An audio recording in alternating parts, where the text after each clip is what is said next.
All right, ladies and gentlemen, good evening. Good afternoon, I should say. Yes, good afternoon. DoubleTree by Hilton Kuala Lumpur for the Malaysian Dutch Business Council's pre-AGM session. We welcome our members and guests who are present here live in this room. Thank you very much for joining us today while maintaining social distancing, not much, but physical distancing we're trying, yes. All right, and also logging in online from various parts of the world. Good morning to all of you if you're logging in from the Netherlands. It's a great opportunity to join us today for our first ever hybrid event. Okay, we all learned a new word, I think, these past few weeks, hybrid events, partly live, partly online. So that's what we're trying to achieve here today. We also would like to welcome all the guests that are logging in directly from the MDBC Connects Fair. The 2020 edition is happening today, started at 9 o'clock this morning. A fully virtual exhibition on the Kingsman Virtual Experimental Lab, abbreviated KIVL. Besides showcasing 25 MDBC member companies, it's also a great opportunity to have you join us from the KIVL auditorium for our informative talks today. This morning we did one with MDEC on the National E-Commerce Strategic Roadmap, and this evening for the talk by Minister in the Prime Minister's Department for Economy, YB Berhormat Dato Sri Mustapa Mohamed.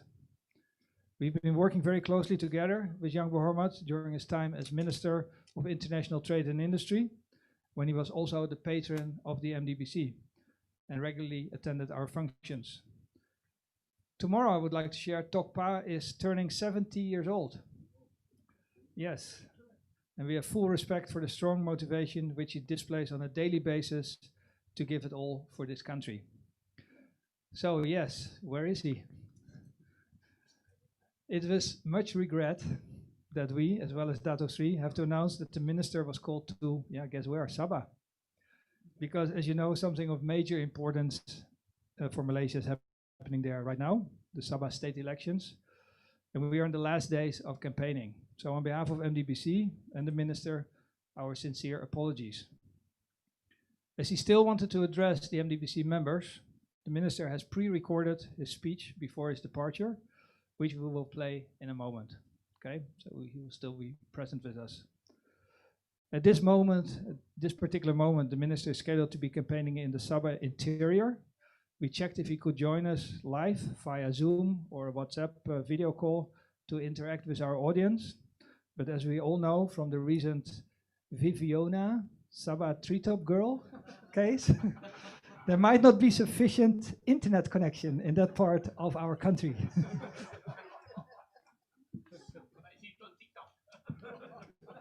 Yeah, and at 70 years old, you don't want to think of any other scenarios, no.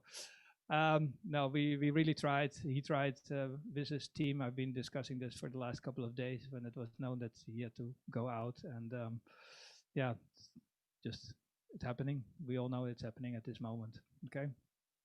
But I'm very pleased to still to announce that we will still maintain our Q&A after the minister's speech. We are very grateful that another longtime friend of the MDBC, Mr. Siva Surya Murthy Sundara Raja, the Executive Director, Investment Promotion of MIDA, the Malaysian Investment Development Authority, is present here for an interaction with our members today. So thank you, Siva, for filling in those shoes. Yeah. Yeah, Siva has had a couple of stints in Europe, also working a lot with Dutch investors. So he knows the Dutch, he knows our investors. He knows the directiveness sometimes that we can display, and he has been at our AGMs before. So we're really looking forward for a good opportunity for interaction with Siva on behalf of MIDA. After this, we will take live questions from the floor, and also stay on the lookout for questions that we are receiving online via the comments, via the Zoom platform, via the Connect Fair auditorium, and also via YouTube. Okay, so we have different options. And to the people watching live online, please use this opportunity to post questions in the Zoom or via the YouTube chat box. All right, these opportunities are there, and we will be monitoring questions that are coming in. The Q&A will be moderated by Mr. Nazif Yusuf, the Country Director of Friends and Partners. Friends and Partners is Southeast Asia's leading government affairs advisory firm, with over 100 staff and senior counselors across 8 offices in capitals around the region. The company develops strategies to overcome political and regulatory challenges in ASEAN.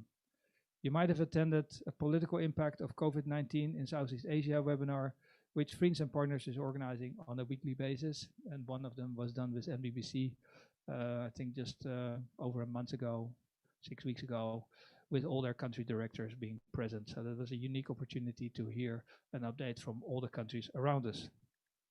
All right, I think I've said enough. Making up for some time here as well, as you realize. No, just kidding. We can still look forward to a very good session. Here comes the minister's speech, and after that, I'm inviting Siva and Nastif to take their respective rostrums and go for the Q&A. And of course, I would like to invite the floor then to pose their questions. All right. Thank you. Please go ahead.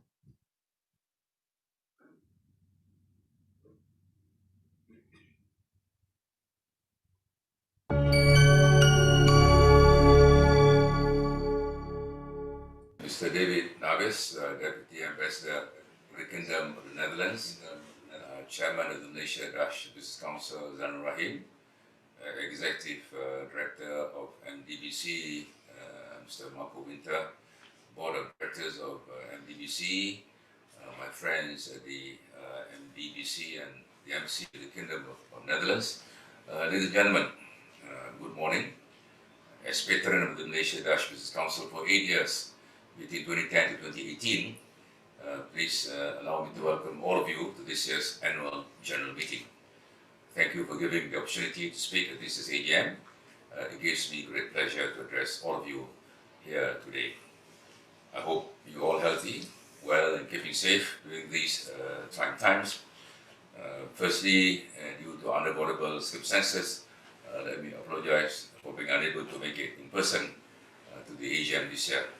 I was looking forward to this event. Ladies and gentlemen, we are going through one of the most challenging times in world history. COVID-19 and the subsequent quarantine measures imposed by many governments, including Malaysia, have caused some level of anxiety to the business community. Let me assure you, however, that the government of Malaysia is focused on dealing with the health and economic challenges posed by COVID-19. We are doing our best to stop COVID-19 from spreading among those residing in Malaysia. At the same time, we're trying our best to ensure that the economy remains afloat. The Malaysian economy took a major hit in the second quarter of 2020, as you know. However, since reopening almost every sector in June, our economic indicators are beginning to show signs of improvement. For example, our industrial production index have grown, although by a small percentage. Exports are up, and the unemployment rate has been gradually coming down from a high of 5.2% in May. According to the IMF, our economy is expected to contract in the range of 3.5% to 5.5% this year, before staging a rebound of between 5 to 5% to 8% in 2021. Ladies and gentlemen, the pandemic has exacerbated the impact of many other issues we're now facing, such as the ongoing trade war between the world's two largest powers, the disruption of global supply chains, and heightening of geopolitical tensions in an increasingly fractured world. All these developments are on the minds of investors and policymakers around the world. However, let me assure you that Malaysia remains committed to open, free and fair trade. We're open to foreign direct investment. We'll continue to engage with our friends in the Netherlands and indeed the rest of the world. Ladies and gentlemen, relations between Malaysia and Netherlands have always been strong. It dates back almost 4 centuries, beginning with the first Dutch arrival in the Malay Peninsula in the early 1600s. Almost 250 Dutch companies are active in Malaysia. They are of various sizes. Some are large, some are small, and many are SMEs. The most famous, of course, are Royal Dutch Shell and Dutch Lady. These are iconic companies from the Netherlands, which have been here for many years. Malaysia and the Netherlands have been cooperating very closely in the global supply chain, and we have good trade ties. On Malaysia's exports in the Netherlands, about 80% is comprised of electrical and electronic goods, palm oil and palm oil-based agricultural products, palm oil-based manufactured products, and optical and scientific equipment. On the import side, about 2/3 of our imports are comprised of electrical and electronic products, machinery, equipment and parts, processed food, chemical and chemical products. Total trade last year was about 32 billion ringgit, or about $8 billion. Ladies and gentlemen, Netherlands is also a major source of foreign direct investments in this country. The stock of investments from the Netherlands in the second quarter 2020 was about 62 billion ringgit, or about $15 billion. FDI flows from the Netherlands, there's been ups and downs in this decade, from a high of 6.8 billion ringgit in 2014. In the first half of this year, it amounted to 2.7 billion ringgit. Malaysia is also quite a big investor in the Netherlands. Our companies have invested about $2.5 billion in your country. Ladies and gentlemen, trade and investments, of course, are only one aspect of the relationship between Malaysia and the Netherlands. There are also cultural, social, and educational ties. If you encounter a fellow Malaysian with a van in his name, for instance, we cannot take it for granted that he's foreign to this land. Indeed, he could have lived in Malaysia for many generations, and they are as Malaysian as I am. Ladies and gentlemen, I hope relations between our two countries, trade, investments, culture, will continue to thrive moving forward, COVID-19 or not. I hope all of you at the Malaysian Dutch Business Council have a pleasant annual meeting, and I look forward to seeing some of you in the very near future. All the best. Thank you.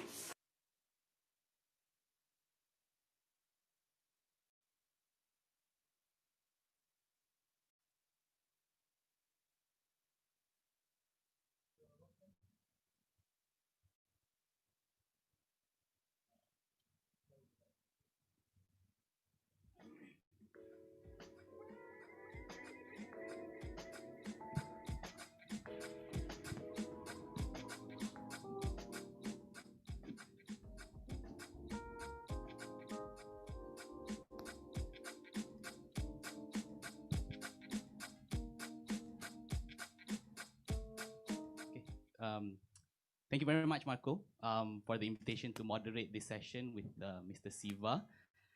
Just introduction for myself first. My name is Nazif Yusof. I'm the country director of Vreens and Partners Malaysia office.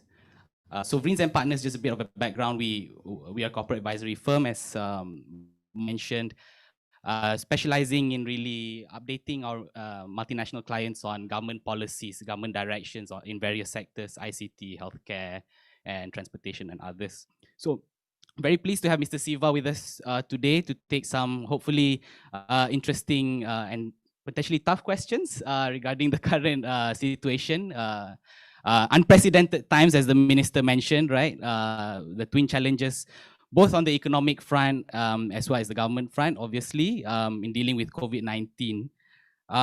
So what we'll do in terms of the discussion today is I will start just perhaps with one or two questions to get the ball rolling. And then we will open it up to the audience who are in attendance here, as well as the ones that are with us online, as Marco mentioned. And later, if you do have any questions just in terms of housekeeping, please do identify yourself, your organization, and of course your question afterwards. Okay. So, Siva, first question that we have for this evening really is economic and to a certain extent political instability have unfortunately been the dominant themes for the country, right? In 2020, 3/4 of the way in towards this year. I don't think anyone expected 2020 to be this way, right? It's supposed to be a milestone year for Malaysia. So from the investment promotion agency perspective, the question would be, how is MIDA articulating Malaysia's value proposition as an attractive investment destination in these difficult times, right? Especially in terms of withstanding the economic downturn and our journey toward recovery. Thank you. Good afternoon.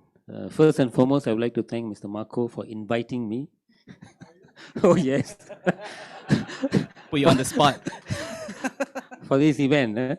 I still remember, in 2012, Marco, please correct me if I'm wrong. So he invited me for such an event, but at that time I was supposed to be the guest speaker, so for that event. And then he told me one thing, he said, Siva, I don't want you to come and make a general presentation, okay? The same old stuff that you guys make in any, all these events. So I want it to be fresh. I want it to be something new. And therefore, the topic of that presentation was, what's new? Really?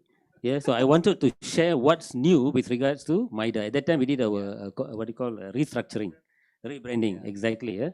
And towards the end of the session, I still remember the chairman of MDBC. Yeah? There were a lot of questions, tough questions. And then I told, when I received the memento, I told that I've never ever met such a hostile crowd in my life. Okay? Is it a Dutch trait? Yeah, no. Yeah, I guess so. Very frank. Yeah. But what they didn't realize was that I'm also very frank. So you have tough questions, then I have tough answers for you. Okay? All right. So coming back to your politically correct question, so it's like this. You see, to be very frank, this is a tough time. Okay? MIDA being the investment promotion agency, the task is on us to deliver. All right. Every now and then, the Prime Minister wants to know what is the investment figure, what you guys have been doing. Yeah. As you would have noticed today, we released the first half of the year's investment figure. All right. We approve about close to 70 billion investment.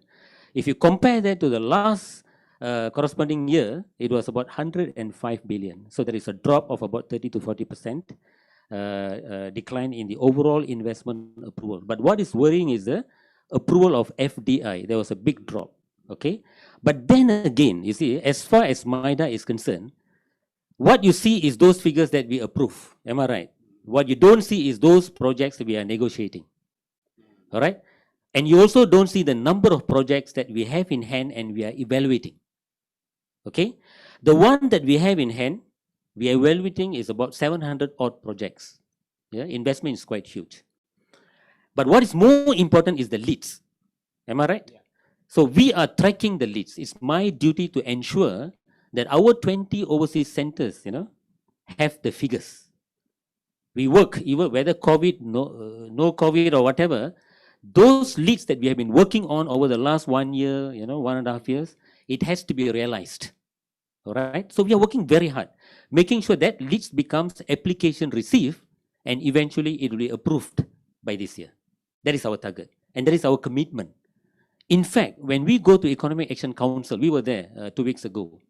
We projected these figures, informing our minister, our Prime Minister, the whole Economic Action Council, the need for us to actually to relax the inflow of business travelers, for example. All right. That is the high in our agenda. As we speak, I think MITI just had a meeting today to discuss about that as well. So a paper was presented to convince the government, to convince the Security Council that we need to relax the inflow of business travelers. And we have categorized them into 2 components. One is what we call short-term travelers. The other one is long-term travelers. The short-term travelers are those comes in, let's say, less than 14 days, which we propose not to be quarantined. However, there will be a very strict SOP. So they come in, they make the decision, they meet MIDA, they go and visit all these locations, and then they fly out. It can be customers, it can be business, it can be new leads. Those doesn't have an employment pass, We have about 7 categories that we have actually listed. We went and then we convinced. Yeah. And now we are trying to implement all those things, having a one-stop center, But officially we will inform that later. Now I'm just giving you some inside information how we operate. Yeah. Now, are we confident with what we are doing? Yes. Can we achieve the same target approval in the past that we approved? In a year, we approve about 200 billion of investment. I doubt. Can we achieve that 200 billion? I doubt. But it won't be that much difference. if you were to look at the overall figures that we have in hand. But what is more concerning is those leads that we have where the investors wants to come and wants to visit Malaysia before they make the final decision. Yeah. So that is the one that we are looking at currently. All right. So I don't know whether I've answered your question. Eh? Yeah, I mean, it's a very comprehensive answer in terms of how MIDA is adapting. It's very cliche, but new normal. But I guess, I mean, this situation is expected to last not just this year, not just next year. I mean, we're looking at 3-4 years, even more, right? So has there been a structural shift in how MIDA is thinking in terms of the kind of industries and kind of sectors that you want to bring to Malaysia, right? Because we are competing with other countries who want to attract quality investments. No, as far as our investment strategies is concerned, it remains the same. It may sound very cliche. We want to position Malaysia as a high-tech hub, very clear. High-tech for R&D, high-tech for high value-added manufacturing activities. We want complex kind of products are being manufactured locally with high level of R&D. We also want to position Malaysia as a hub for services activities like Hong Kong, like Singapore. Yeah, so that still remains. At the same time, we also want to encourage domestic investment. That is very, very important. Domestic investment here could also mean, of course, our Malaysian-owned companies, but also existing companies, foreign companies here to reinvest. Yeah. In fact, during the Penjana discussion, I was there. There was a workshop in June. There was an intense discussion during the COVID time. We were working, just for your information. COVID time was, of course, it was the worst for the industries. I think it was much worse for us because we were like on call 24/7. Working from home was nightmare for me because I was almost on call, day and night, you know. And we were then involved in a lot of discussion. And one of the meetings that I attended was how do you jumpstart the economy? Yeah, what are the revolutionary suggestions and recommendations that you can attract investments? So I was there during the meeting with Mas Sivanesan, MOF, and then we came up with some suggestions. I put up quite a number of recommendations. These recommendations that I put forward was not discussed at MIDA's management level. It was a workshop. So you just go there, you speak your mind. One of the recommendations was that the reinvestment allowance that they introduced. Yeah. But what I proposed was that all investment that we approve for the next 1 year or 1.5 years, yeah, automatically you give them investment tax allowance of 50%. That means you do not go buy promoted products. Promoted products will be still there. You get 60% ITA. Pioneer status is still there. You can go for whatever amount. But ITA is given for all projects and MIDA approved. So MIDA approved 900 projects, manufacturing projects a year. All of them will get 50% ITA. If you want higher, you apply for the promoted product kind of thing. This is something revolutionary. And you give it only for 1 year or 1 or 2 years. It was not accepted. They might announce it in the budget. Maybe, but that's number one. Number two, I said, for existing companies, you must allow them to reinvest. All right? I never told them 3 years. I told them, in fact, remove the 15-year period. Okay, so what they've done is, they said, okay, for those who already enjoyed 15-year period, they can again reinvest for 3 years. Yeah, year of assessment 20, 21, 22. So companies who have been here for more than 20 years, 15 years, this is the best time for you to reinvest. Am I right? Yeah. And also we came up with, there were also other recommendations, of course, the fast track approval of license within 2 days. I told that to Sivanesan, and then when I came back to MIDA HQ, then I was shut down. They said, how is it possible for us to approve license within 2 days? So, but then it has already been implemented today, for non-sensitive industries. Then we have PACU. PACU was also recommended. And there were also another recommendation, which I hope they will announce it, because this is also a game changer. I wanted, for example, food industries, medical devices, pharmaceuticals. These are what we call as a national security industry. I want to classify them as a national security industry, and then we give them special incentive. Not only that, the ecosystem, those who are supplying to these industries will also be given incentives. I give an example. Today, glove companies are not given any incentives. Surgical masks are not given any incentives for whatever reason, because it's established, it's a simple process. But moving forward, no, we provide incentive. If a company comes in, we give incentives, number one. Number two, existing companies expanding, we give incentive as well. All right, so that means we don't go by promoted kind of list. That's number one. Number two, let's say you have Recron, Recron producing textiles, technical textile or whatever, that goes to, let's say, for the surgical mask. Currently, Recron doesn't enjoy any incentive. But if they were to sell their products, certain part of their components or products to, let's say, a surgical mask manufacturer, whatever income that they generate will be exempted from tax. So that will then encourage the ecosystem players to come in as well. But this concept was accepted, but it was not announced. So maybe they need more time to study. We have given all the details. So we hope that they can announce it during the budget. So these are the current scenario. And in terms of competition and whatnot, I think we will be still competing, but it will take time. Our strategies remain the same. Our overseas centers are supposed to go and look for all these projects. Those strategies remains the same. I wouldn't say we have changed much, but you would have also noticed in the Penjana there were special funds given to MIDA. Am I right? Yeah, about 50 million. That is on paper. In reality, we got only 8 million. All right. So big bang announcements, 50 million, but in reality only 8 million. And that 8 million is actually our own money, which they cut during, earlier of this year. They say 10% deduction across all ministries, and they get back that 8 million. The rest I think will come. Hopefully next year. We have to ask for it. They say you spend the 8 million first. So there are a few new strategies that we are putting in place. Yeah, to utilize that aid. One of it is of course media blitz.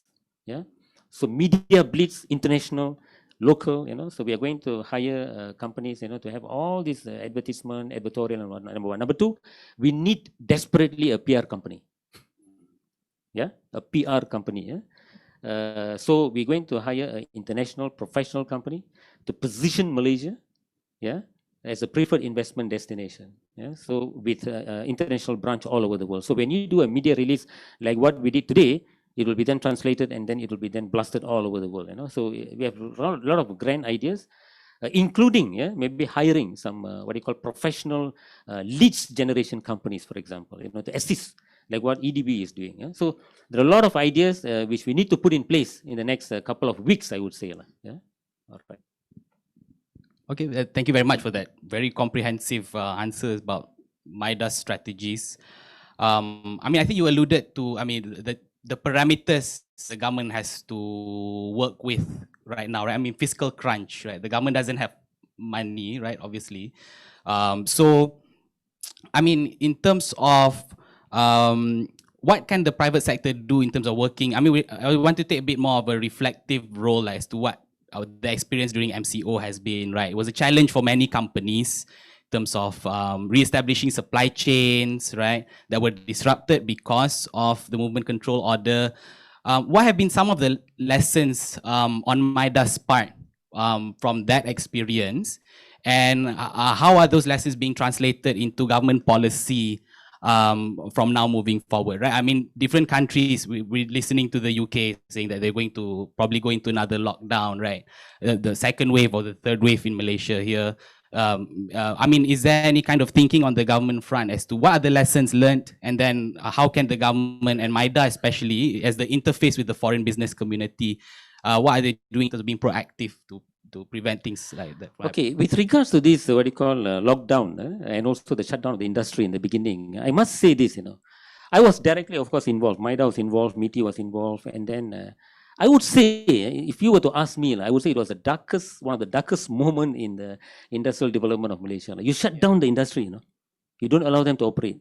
Immediately overnight, only one day was given the notice, and I can feel the pain. So many companies, including, of course, Marco Winter, Shiwandas, all the chambers, all the companies calling us, our ex-MIDA, I never realized that our ex-MIDA plus are sitting in the board of so many companies, Suddenly, every other Dato, Tan Sri all calling me.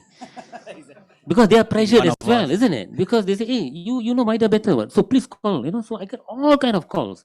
So what we do is that we call our officers there, we have a war room there, and try to tackle all that. And I was there. I want to go and see how are they doing it. Of course, MIDA was also involved in the process and whatnot. So we went through and I realized, then I called the companies immediately using the handphone, asked them to provide all the information. So I spent 8 hours there, twice, 2 days, to help the companies. So I cleared about 150 cases. So now, it's a very, very, the impact is severe. Yeah, I think the government knows about it. When they analyze it, when it was presented to the Economic Council, everybody knew we had to open the economy. Yeah, and that's how we came up with all the lists, and then openly, slowly, we already opened up. I don't think so we can afford to go towards another shutdown. Definitely no.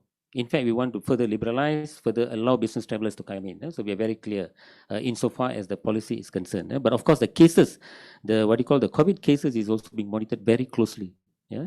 So we need to convince the Ministry of Health as well. Yeah? They have to be on board. This is something that we cannot do it on our own. So the economic factors is there. And they know, we already articulated very well. The chambers are also very well represented during the discussion. So that is taken into consideration. So I think we are moving forward, put it that way. I think we are very optimistic and we want to generate more investment. That is for sure. Yeah? And in fact, as you would have noticed, we also provide a lot of support letters. Yeah?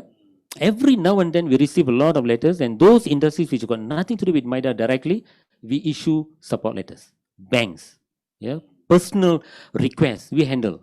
Yeah. So that channel is still open for any companies, anybody. Just also, I think there was somebody was saying that the investors are not able to come. You just write to us. Yeah. But one thing I realize is this. Let me just share one thing. During COVID, a lot of companies were not sure whom to call. Am I right? Yeah. They know MIDA, but who in MIDA? Yeah. So then I realized we don't have a face, we don't have a single face for investors. We say we are the first point of contact, but whom do you call in MIDA? Am I right? So now I want to restructure. I want to make sure that the FDI guys, the FDI division in MIDA is the single point of contact. You may deal with the divisions, you may deal with the Dato CEO, you may deal with anybody in MIDA, but you need to have one single contact in MIDA to call in case you have anything, So that is the reason why my team, FDI team, will be meeting almost every other companies, and we will be the first point of contact for you. Any issues, any problem, and then we will escalate it to the right division. Yeah. So this is the one good lesson that I realized. Thank you. Okay, with those two questions, I think we can open it up to the floor. If there are any interested participants who want to ask questions to Mr. Siva, you please identify yourself. Raise your hand. Yes, please. And of course, introduce yourself. Do we have a mic for them? Also, yeah. Yeah, I think we have a live audience. They might not be able to hear, so. Good evening. John Preston from Intermovers. My question to you, Siva, is with the movement of business travellers coming back in and foreign companies bringing and mobilising their staff in and out, what is the main reason being given for the slowdown? I mean, we've gone through some hiccups along the way with home quarantine and back into quarantine. What's the main reasons that the slowdown when we've got testing, people can get tested before they come to Malaysia and then also when they arrive in Malaysia? What are the reasons being given for the slowdown? I don't know if you've got the answer, but I thought I'd ask you the question. No, you see, generally they don't want, how shall I say, open the floodgate. This is inside information I'm sharing with you. If you were to allow, what will happen? Immediately tomorrow you'll find 100 or maybe 200 travelers at KLIA. Yeah. So this is the one mitigation measure to put in place so that you slow down the number of travelers. It was designed such a way. Yeah. So this is that is the reason why we went to Economic Council and then we told them the numbers. Don't worry about the numbers. We know which are the projects. Those under our coverage anyway. Yeah, under Ministry of International Trade, we have the total number of investors and projects that we are working with, and we multiply that with the number of plus the PVP, people who comes in to actually install the machines and whatnot, on all those projects that we approved since last year. So we have the numbers as well. So based on these figures, we need to convince Ministry of Health. Okay, these are the numbers, and then you have to stagger the inflows of these business travelers. All right. So this is what we are currently doing. So end of the day, what you'll see is that we know exactly who's coming. We will be there to welcome them. There will be a welcoming center. All right. Then maybe a fast lane for you to do the test. Yeah. You need to do a test. If you're coming, less than 14 days, for example. Then you have to wait for the result. and then you have to tackle how you're going to may have a waiting launch or whatever, and then once it is clear, then you can exit, but you need to have a liaison officer to follow you. Make sure that you follow the itinerary. You understand? Eh? This is actually less than 14 days. Eh? So these kind of details are being sorted out with the inputs from MIDA and MITI. All right, because this is our proposal. Eh? So in the past, of course, they put it all together. They don't differentiate between business travelers, this and that. They are telling no. For business travelers, can we have a special lane? Yeah, and then it's our responsibility to make sure that everything is in control. And if it is more than 14 days, then it will fall under the normal routine procedure where you have to be quarantined and whatnot. And also maybe to have a dedicated website, for example, yeah, under MIDA, so that you go there, travel safe, then you see everything there, you know. And the tagline is welcoming investors, keeping you safe. You know, so that kind of things are now being worked out, and we hope that we can do it very fast, you know, within the next 1 or 2 weeks. Yeah. Just to build up on that, I think you mentioned Ministry of Health a couple of times. Would it be fair to say that they're really the decision makers here, right? I mean, we can appreciate many parts of the government working together, right, to address this issue. But really, is that the stumbling block here? Of course, within. I wouldn't say it's a stumbling block. You know, I think they have their reasons. So I think they're very, very cautious. So it's a matter of convincing them. Yeah. So I think the DG of the Ministry of Health is very, very open about it, to tell the truth. So he's with us because he can also see the, what you call the economic impact of the whole pandemic. So it's a matter of we, subject matter experts, advising the team, and then making sure that, you know, whatever that, you know, we propose is implemented, you know, in the right and correct manner. So it's a very high risk as well, you know. So the responsibility is upon us to make sure that, you know, the COVID is contained. Yeah, second question from the floor. Oh, yes, please. At the back, the third row, Mr. Dennis.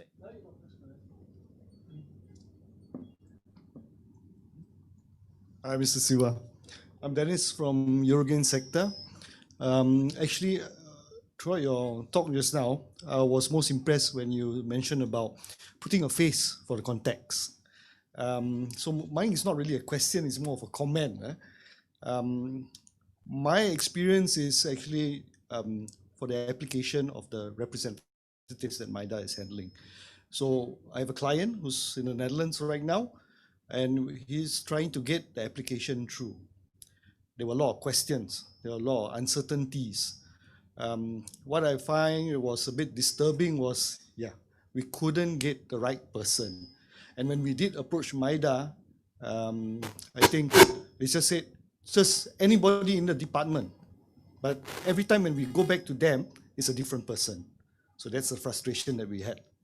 So I'm really happy that there is something going on to make this happen. There's a change in your plans, and I hope that we will all benefit from that. Right? Thanks. Thank you. But let me just address that particular question, and also the how we operate in MIDA. Now, for example, like a representative, or put it this way, all applications that MIDA receive, it doesn't matter manufacturing license, tax incentive, representative status, or whatever. Whenever the division receives, what they do is that they will immediately issue an acknowledgement letter. You would have received an acknowledgement letter from MIDA. That letter would have stated very clearly when it is received and which are the officers handling the case. Pre. Oh, that means even before you submit the application. Then you would have met our foreign direct investment division. It shouldn't be the case. In our case, we have a director, of course. We have a deputy director, but the desk officer would be there. Like, for example, Shamsul and Derek, they are the desk officers handling European investors. So they should actually guide you. So if you have any problems, then what you should be doing is sending an email to FDI director. All right. So I think maybe these are the information that we need to disseminate, you know. Am I right? And you need to know whom to contact in the organization. All right. But I do agree the delay, you know, I have a lot of, I think there was also one question with regards to applications, you know. So my suggestion is that you write to us. Yeah? You can write to me. What we will do, okay, certain cases, let me tell you, if it's because of some policy measures or whatever, what we will do is very simple. We will try to convince our CEO to write a letter to the Minister of Trade. Okay, we have cases as such, because of MOF or whatever reason, then we will then ask our Minister of Trade to write directly to the Minister of Finance. We have done that. Because this is where the investors need to make quick decision. They can't wait, they can't afford. All right. But if the delay is within MIDA, then I need to know. Our Foreign Direct Investment Division need to know. Mr. Marco need to know. I think I have received a lot of emails from Mr. Marco as well. So therefore, I think I don't know whether he's happy with our response, but I think we helped. Not to say help, like it's our duty to do what we are supposed to do. So I think we have done all that we could, but we can do better, no doubt. Yeah. Thank you. I think the third question. Yeah, my name is Koen from Talent Square. Thank you for being here. I have a non-hostile question, so make it easy. Just out of curiosity, and I could possibly Google this as well, but I know foreign investment is going down in Malaysia. I think you were saying 30%, but I think this is the same for any other country in the region, right? So do you have any idea how is it in other countries? Okay, yeah. Because indeed one of our questions online is also, you just spoke about competition. What is your opinion on Malaysia's position in ASEAN on economic recovery and attracting new investments? So it's a bit on the same line. I think in terms of economic recovery, I think we are doing quite well, because of the stimulus package that we have introduced the early part, and then we did the shutdown of the industry very quickly so that we can recover. If you look at the figures, the IPI index, as Minister mentioned just now, is about 1.2%. Okay, unemployment rate has already gone down slightly from 5 point something to 4.9% now. If you look at the growth, projected growth for next year by Bank Negara is good. IMF is also about, I think they are talking about 6%, 5.6 to 6% growth rate. So therefore, I think we are quite optimistic.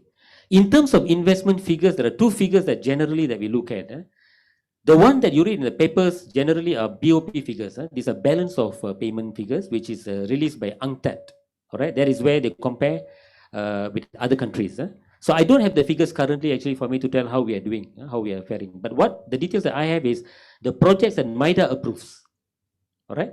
So this is an approval figure. That means the interest shown by investors who want to come to Malaysia. This is also very important because this will then translate into BOP figures, balance of payment figures, actual investment flows. Yeah. So these figures, as I mentioned just now, usually, and I've been in MIDA for so many years and I've been in the strategy planning division, I don't like to compare quarter to quarter. Yeah.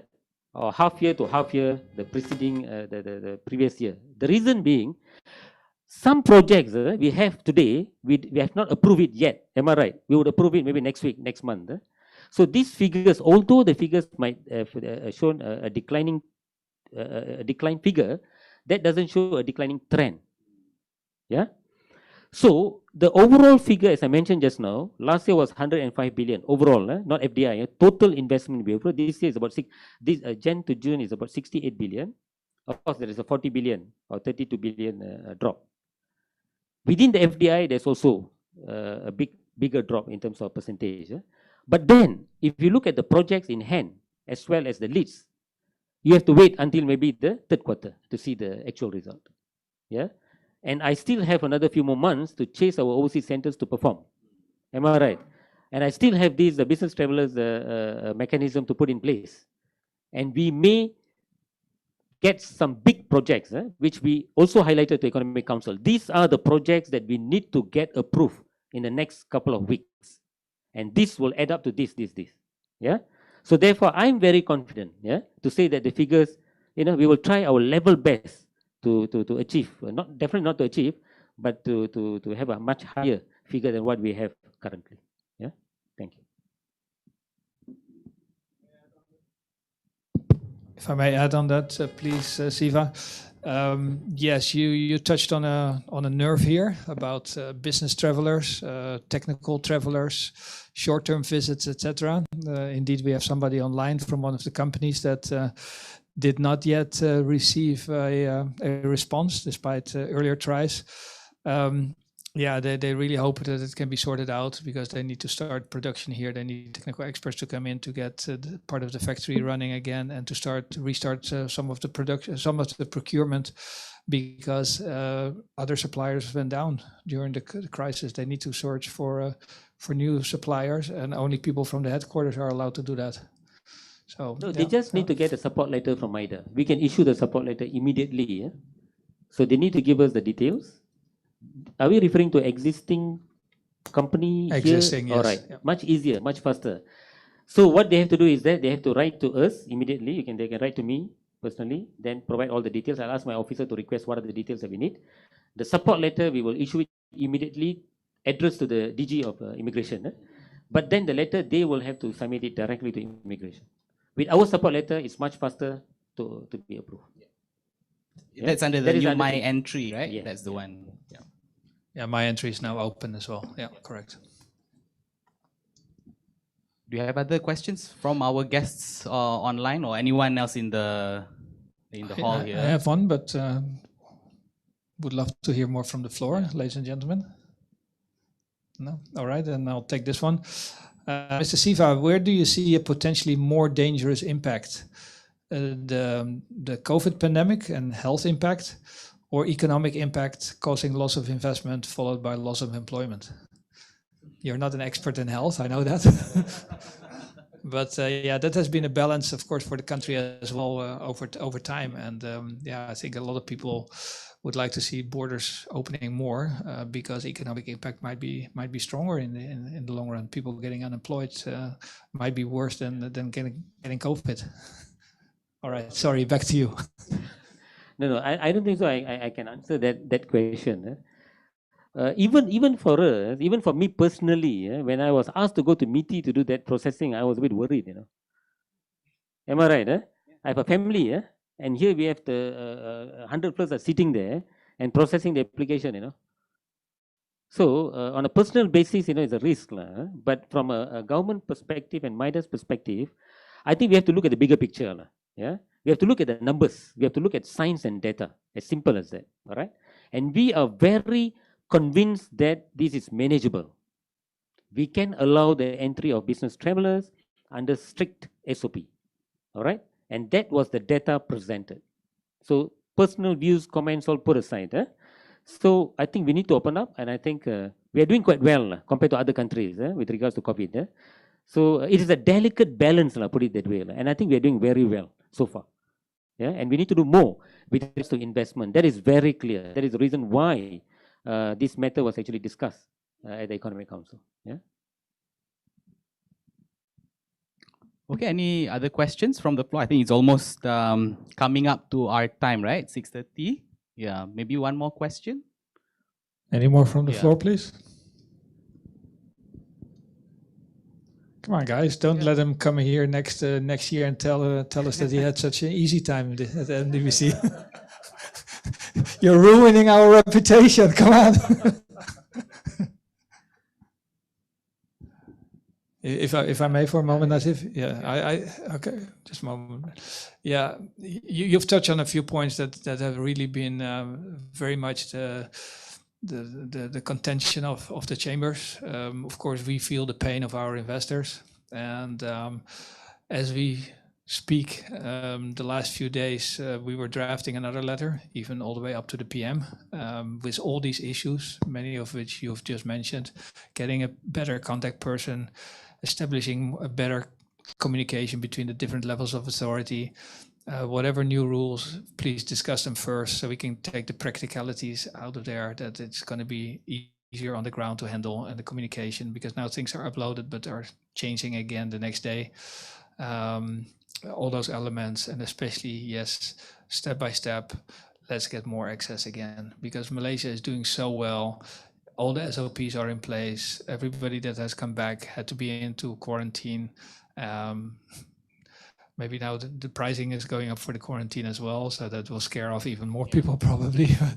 Yeah, but I think for the recovery of the country, especially vis-a-vis some of the surrounding countries, we need that. This is the time for Malaysia to strike. That's the general opinion of the chambers, and I'm speaking here. Friday we had a meeting with MCHAM. You already mentioned MCHAM, EuroCham, the French, the Germans, the British, the Koreans, MICCI, the Japanese are involved. So it's quite a strong group of members that we're talking about here. But of course, the meeting took place today, and looking at the situation with everybody being away in Sabah, and then yesterday's press conference on the political side, we decided to hold back with the letter for a couple of days. All right, Dr. Merlin, please go ahead.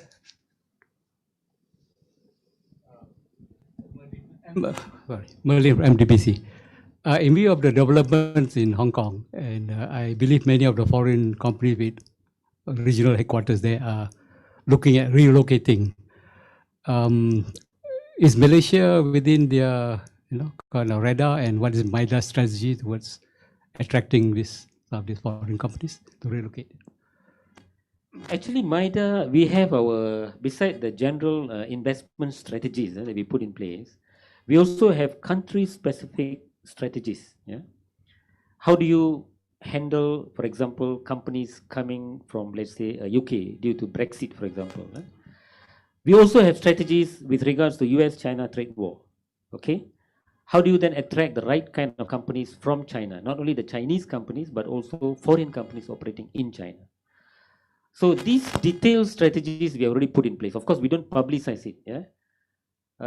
We have, for example, from China, all these, the Chinese governments are pushing away some of these industries out of China. Yeah. So today you would have noticed we receive a lot of projects on steel, paper mills, recycling projects, so on and so forth. These are billion-dollar investment, very good for our figures.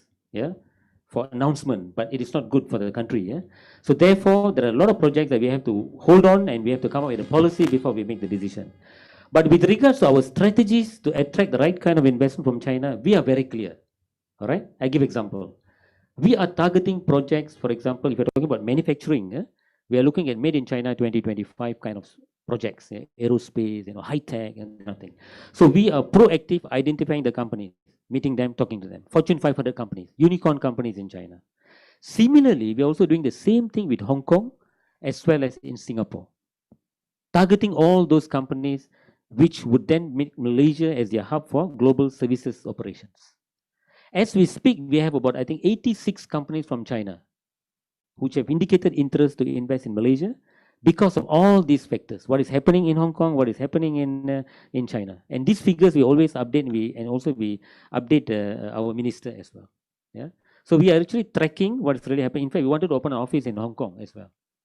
Yeah. So that is in the card, I would say. But we are scanning. So we know what is really happening, and there's some interest as well. But of course, it's a very challenge for us to attract companies because of the connectivity, because of various disadvantages. Currently, when you compare Malaysia with Singapore, or let's say with Hong Kong, but at the same time, we also have hundreds of companies who have made Malaysia as a global services hub. All right. So these are our value proposition, I would say, to attract more companies and to make Malaysia as their hub. And also our incentive scheme that we introduced, the Principal Hub 2.0, for example. So it is not as attractive as we wanted, and we are going to the MOF, and we hope that they would introduce a new incentive scheme. We call it global traders, to reintroduce the regional distribution as well as procurement hub under a different category called regional global traders hub or something like that. Yeah. So we are constantly looking at the ways and means how do we compete and attract these kind of projects, especially from Hong Kong as well as from Singapore. Okay, are there any more questions from our guests online? And if there are no more questions from the floor, I'd like to thank Mr. Siva for taking the time to address difficult questions that the audience posed, interesting ones, of course, as well. Let's give him a hand, of course. From now on, he'll be your face of MIDA, right? A personal contact point. So thank you very much, Mr. Siva. I'll give it back to Marco for the token, right? Appreciation.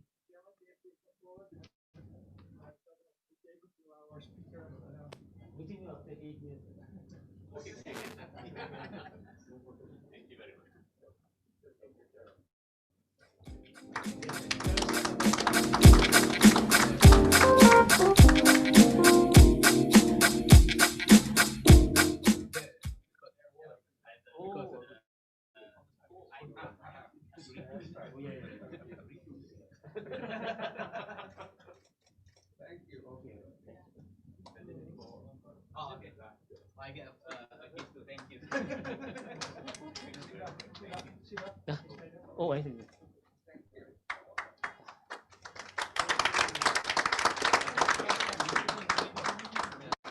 All right, ladies and gentlemen, thank you. We will continue in 28 minutes with the AGM. So please have a drink outside for a moment and toilet break. And at 7 o'clock we will start our AGM. Okay? 7 o'clock.